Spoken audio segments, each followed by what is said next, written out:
Hello guys. तो आज से हम स्टार्ट करने जा रहे हैं एक नई सीरीज जिसमें हम देखेंगे भारतीय संविधान और राज्य व्यवस्था से रिलेटेड कुछ अच्छे क्वेश्चन मॉडरेट लेवल के होंगे, जिसमें हम 15 क्वेश्चन तो अभी देख रहे हैं।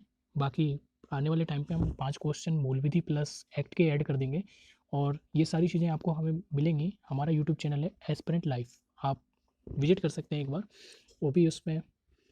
और ये रहेगा पार्ट 1। इसमें हम अभी देखेंगे पार्ट 1। आने वाले टाइम पे हम काफ़ी सारे पार्ट इसमें ऐड करेंगे और अभी तो यूपीएसआई के एग्ज़ाम के लिए काफ़ी टाइम है। और आपका एग्ज़ाम अभी जो सुनने में आ रहा है अगस्त से सितंबर होगा, तब तक तो आपके 50 से समथिंग पार्ट हो जाएंगे। आई थिंक 1000 क्वेश्चन के समथिंग आपके पास सीरीज अवेलेबल होगी। और ये मोस्टली टारगेटेड यूपीएसआई है। जो यूपीए पीसीएस आपका इजीली, आप यूपीएसआई के क्वेश्चन जो पॉलिटी के करेंगे आप पीसीएस के इजीली क्वेश्चन कर देंगे, क्योंकि उसमें फैक्चुअल क्वेश्चन ही आता है, ज़्यादा डीप में नहीं आता है और स्टेटमेंट वाइज भी नहीं आता है इस टाइम पर। और मोस्ट इंपॉर्टेंट चीज़ पीडीएफ, अगर आप इसकी पीडीएफ चाहते हैं तो आपको इसकी पीडीएफ भी मिल जाएगी। आपको 2 रुपये खर्च करने होंगे, जो आप ऐसे ही नॉर्मल 1-2 रुपये तो आप ऐसे ही खर्च कर देते होगे। 1-2 रुपये तो बहुत कम ही है, क्योंकि इसकी कॉस्ट थोड़ा सा टाइपिंग के लिए होती है, तो उसके लिए कुछ रखा हुआ है। और फ्री की वैल्यू तो आजकल कोई भी नहीं करता है। अगर आपको फ्री में पीडीएफ दे देंगे तो आपको हज़ारों चैनल फ्री में मिलते हैं, तो उसमें आप चूँकि लेते हैं और फेंक देते हैं, जबकि फ्री की कोई वैल्यू नहीं होती है। इसलिए हमने इसकी मिनिमम कॉस्ट 2 रुपये रखी है, जिससे इसका टाइपिंग का खर्च भी हो जाएगा और कंप्लीट हो जाएगा। और इसके लिए आप क्या कर सकते हैं, आप इस नंबर पर यूपीआई कर सकते हैं, पेटीएम कर सकते हैं, गूगल पे कर सकते हैं, फ़ोन पे कर सकते हैं। मैं एक बार बता रहा हूँ, यूपीआई कर सकते हैं, पेटीएम कर सकते हैं, फ़ोन पे कर सकते हैं, गूगल पे कर सकते हैं। आप ये सारी चीज़ करके इस नंबर पर स्क्रीनशॉट को व्हाट्सएप कर दीजिए। देन आपको व्हाट्सएप करने के बाद जो आपकी पीडीएफ होगी वो इसी नंबर पर आपको वापस भेज दी जाएगी। तो गाइस, आज से स्टार्ट करते हैं हम अपना पार्ट 1, और इसमें देखेंगे हम मोस्टली यूपीएसआई पॉलिटी से रिलेटेड क्वेश्चन। तो चलो स्टार्ट करते हैं। और पहला हमारा क्वेश्चन ये रहा, हमारा पहला क्वेश्चन। और पहले क्वेश्चन में हमसे पूछा क्या गया है, निम्नलिखित में से कौन संघ की कार्यपालिका का के अंग हैं। तो आप अगर संघ की कार्यपालिका समझते होंगे तो आप देख लेते हैं, भारत का राष्ट्रपति होगा, प्रधानमंत्री होगा या न्यायवादी, या तीनों होंगे या दो, एक आप बताएं इसको।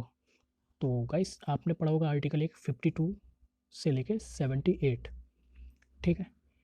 इसके अंदर आते हैं हमारे, राष्ट्रपति भी आ जाता है, प्रधानमंत्री भी आ जाता है, न्यायवादी भी आ जाता है। न्यायवादी को अटॉर्नी जनरल बोलते हैं, जो कि सेंट्रल में होता है। और इसके लिए हमारा जो ऑप्शन नंबर कौन सा सही हो जाएगा गाइस, डी। हाँ, option D, all are correct. चलते हैं हमारे नेक्स्ट क्वेश्चन में। नेक्स्ट क्वेश्चन है हमारा, संविधान के अनुसार केंद्र सरकार को निम्नलिखित में से किन कर्तव्यों का पालन करना है। अब यहाँ केंद्र सरकार आया और केंद्र सरकार के कर्तव्यों का पालन, तो अब देखते हैं क्या पूछा गया है। बाह्य आक्रमण और आंतरिक अशांति से राज्यों की रक्षा करना। सेकंड है, यह सुनिश्चित करना कि सभी राज्य सरकारें भारतीय संविधान के प्रावधानों के अनुसार संचालित हों, ठीक है। तो आपने एक आर्टिकल पढ़ा होगा, आर्टिकल नंबर 355, ये आता है 356, राष्ट्रपति शासन से जस्ट पहले वाला आर्टिकल। तो इस पहले वाले आर्टिकल में केंद्र सरकार है उसके दो कर्तव्यों के बारे में बताया गया है। पहला कर्तव्य क्या होता है, बाह्य आक्रमण और आंतरिक अशांति जब भी ये होगी उससे राज्यों की रक्षा करना। और सेकंड होता है यह सुनिश्चित करना कि सभी राज्य सरकारें भारतीय संविधान के प्रावधानों के अनुसार संचालित हों। तो इससे आपका क्या हो गया, बोथ आर करेक्ट। तो option C, both are correct.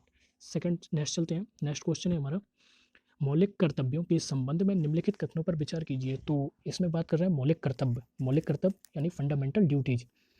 तो पहला क्या बोला है, भारत के मूल संविधान में मौलिक कर्तव्यों पर एक पृथक भाग शामिल किया गया था। सेकंड है, 6 से 14 वर्ष की आयु के बच्चों को शिक्षा के अवसर उपलब्ध कराने का कर्तव्य 86वें संविधान संशोधन द्वारा जोड़ा गया। तो बताइए कौन सा करेक्ट होगा। तो पहले वाले को ध्यान से पढ़ना, ये इनकरेक्ट है। क्यों इनकरेक्ट है, क्योंकि जो मौलिक कर्तव्य है वह मूल संविधान में पहले से अवेलेबल नहीं थे। ये कब से आए, ये आपने एक पढ़ा होगा, 42वां संविधान संशोधन हुआ था, जिसमें सरदार स्वर्ण सिंह समिति की सिफारिश से मौलिक कर्तव्यों को जोड़ा गया था। तो ये मूल संविधान में नहीं, तो पहला इनकरेक्ट हो गया। सेकंड क्या बोला है, 6 से 14 वर्ष की आयु के बच्चों को शिक्षा के अवसर, 86वें संविधान संशोधन, ये एकदम करेक्ट है। तो आपका कौन सा हो जाएगा, केवल B, option number B. Next question पे चलते हैं। नेक्स्ट क्वेश्चन है हमारा, किस अधिनियम के द्वारा ब्रिटिश संसद ने चाय और चीनी के साथ व्यापार को छोड़कर ईस्ट इंडिया कंपनी के व्यापार भारत के साथ व्यापारिक एकाधिकार को समाप्त कर दिया था। तो ब्रिटिश संसद ने, आपने 3-4 चार्टर पढ़े होंगे, उसमें एक इम्पोर्टेंट आता है 1813, 1833 और 1800, एक था 58। ये 1813 में क्या हुआ था? 1813 में ब्रिटिश संसद ने चाय और चीन के साथ व्यापार को छोड़कर ईस्ट इंडिया कंपनी के भारत के व्यापारिक एकाधिकार को समाप्त कर दिया था। 1833 में आपका चीन और चाय के साथ भी समाप्त कर दिया था और 1858 में पूरे ईस्ट इंडिया कंपनी को ही खत्म कर दिया था। तो इसका आंसर हो जाएगा option A. Option A R correct. चलते हैं नेक्स्ट क्वेश्चन में। नेक्स्ट क्वेश्चन है हमारे पास, भारतीय विधान पालिका प्रथम बार द्विसदनी बनाई गई थी। ये भी आपका अधिनियम से रिलेटेड एक है। तो प्रथम बार विधान पालिका को द्विसदनी कब बनाया गया था? Option A 1892, option 2 1909, option C 1919 and option D 1935। तो आपको इसमें दो आर्टिकल इंपॉर्टेंट है। दो आर्टिकल कौन से इंपॉर्टेंट है? आर्टिकल सॉरी अधिनियम इंपॉर्टेंट है। आपके अधिनियम कौन से? एक 1919 और एक है 1935। 1919 के द्वारा जो विधान पालिका प्रथम बार द्विसदनी बनाई गई थी, भारतीय विधान पालिका, और इसमें राज्यों वाली विधान पालिका भी द्विसदनी बना दी गई थी। तो चलते हैं हमारे इससे ऑप्शन हमारा सही हो जाएगा सी। सी इज करेक्ट। नेक्स्ट क्वेश्चन पे चलते हैं। तो नेक्स्ट क्वेश्चन कथन कारण वाला है, तो इसको देखते हैं। भारत का संविधान सबसे अधिक लंबा हो गया। कारण वाई, मौलिक अधिकारों का अध्याय अमेरिकन संविधान के मॉडल से लिया गया है। तो बताओ इसका आंसर क्या होना चाहिए? भारत संविधान सबसे अधिक लंबा हो गया। हाँ, ये तो बहुत सही है क्योंकि हमारा संविधान भारत सबसे अधिक लंबा है। और सेकंड है मौलिक अधिकारों का अध्याय। मौलिक अधिकारों का अध्याय अमेरिकन संविधान के मॉडल के से लिया गया है। तो ये भी बिल्कुल सही है और ये भी हमारा एकदम सही है। तो बताइए इसमें कौन सा सही होगा? भारत का संविधान सबसे अधिक लंबा है, ये है हम। तो चलते हैं हमारे नेक्स्ट क्वेश्चन में। नेक्स्ट क्वेश्चन है हमारा क्वेश्चन नंबर 6। इसमें दो कथन दिए हुए हैं, एक कथन एक कारण। तो कथन ये है भारत का संविधान सबसे अधिक लंबा हो गया है। सेकंड कारण है वाई, मौलिक अधिकारों का अध्याय अमेरिकन संविधान के मॉडल से लिया गया है। तो बताइए इसमें गाइस कौन सा सही होगा? तो भारत का संविधान सबसे अधिक लंबा हो गया। हाँ, ये तो बिल्कुल करेक्ट है क्योंकि भारत का संविधान काफ़ी लंबा हो चुका है। आपको भी पता होगा 395 आर्टिकल हैं जो कि ये संशोधित होकर 450 प्लस पहुंच गए हैं। और सेकंड है मौलिक अधिकारों का अध्याय अमेरिकन संविधान के मॉडल से लिया गया। हाँ, ये बिल्कुल करेक्ट है, लिया गया है। लेकिन मौलिक अधिकारों का अमेरिकन संविधान से लिया जाना इसके लंबा होने का कारण नहीं है। तो आपका क्वेश्चन ऑप्शन बी हो जाएगा। ए और आर दोनों सही है, परंतु जो आर है वो एक ही सही व्याख्या नहीं है। तो चलते हैं नेक्स्ट क्वेश्चन में। नेक्स्ट क्वेश्चन है हमारा, मूल भारतीय संविधान में कितने भाग, अनुच्छेद और अनुसूची थे? लो जी, अभी अनुच्छेद आपको अनुच्छेद बताए हैं कितने हैं, तो आपको भाग और अनुसूची बताना है कि मूल संविधान में कितने थे। तो मूल संविधान में इसको याद रख लो 22 भाग थे, 395 आर्टिकल थे और 8 अनुसूची थी जो कि अब संशोधित होकर 12 हो गए हैं। तो हमारा option number A is the correct. Next question चलते हैं। नेक्स्ट क्वेश्चन है हमारा, 15 अगस्त 1947 को भारत के स्वतंत्र होने और 26 जनवरी 1950 को उसके द्वारा स्वयं को प्रभुत्व संपन्न लोकतंत्रात्मक गणराज्य घोषित किए जाने के बीच की अवधि में भारत सरकार किसके उपबंधों के अधीन कार्य करती थी? हमारा संविधान आने आया है उससे पहले ना कुछ तो होगा ना जिसके थ्रू यहाँ पे कोई ना कोई गवर्नमेंट काम करती होगी जिस अधिनियम के तहत। तो वो था हमारा भारत शासन अधिनियम 1935। इसका ऑप्शन नंबर ए सही हो जाएगा। नेक्स्ट क्वेश्चन चलते हैं। नेक्स्ट क्वेश्चन नंबर 9, निम्नलिखित में से कौन भारतीय संविधान की प्रस्तावना के तत्व? ये प्रियम्बल के बारे में पूछ रहा है। प्रियम्बल के तत्व कौन कौन से थे? तो ऑप्शन ए संविधान के अधिकार का स्रोत, भारत राज्य की प्रकृति, संविधान के उद्देश्य, संविधान लागू होने की तिथि। तो बताइए गाइस इसमें से कौन से संविधान की प्रस्तावना के तत्व थे? तो संविधान के अधिकार के स्रोत है, बिल्कुल है क्योंकि आपने पढ़ा होगा हम भारत के लोग, तो शुरू होती है ना प्रस्तावना वहाँ से ही। तो ये तो अधिकार का स्रोत है। प्रकृति भी हो गई, प्रकृति आपको पता है ये कैसे होंगे। प्रकृति में आपको पता होगा न्याय हो गए, उसके स्वतंत्रता हो गई, ये सारे उद्देश्य इसको ये दिलाना। और तिथि आपको इसमें मिलती होगी 26 नवंबर 1949। तो इसका चारों का स्टेटमेंट सही हो गए। तो option number D is the correct one.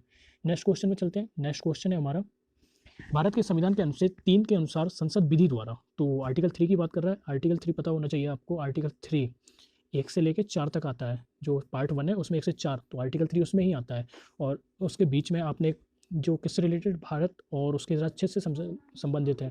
तो किसी भी देश पर आक्रमण की घोषणा करेगी नहीं, अनुच्छेद 3 से तो नहीं कर सकती। किसी भी राज्य की सीमा में परिवर्तन कर सकती है, क्षेत्रफल बढ़ा सकती है, स्वायत्त परिषद की स्थापना ये भी कर सकती है। तो ऑप्शन हो जाएंगे 1 2 3, डी ऑप्शन आपका हो जाएगा करेक्ट।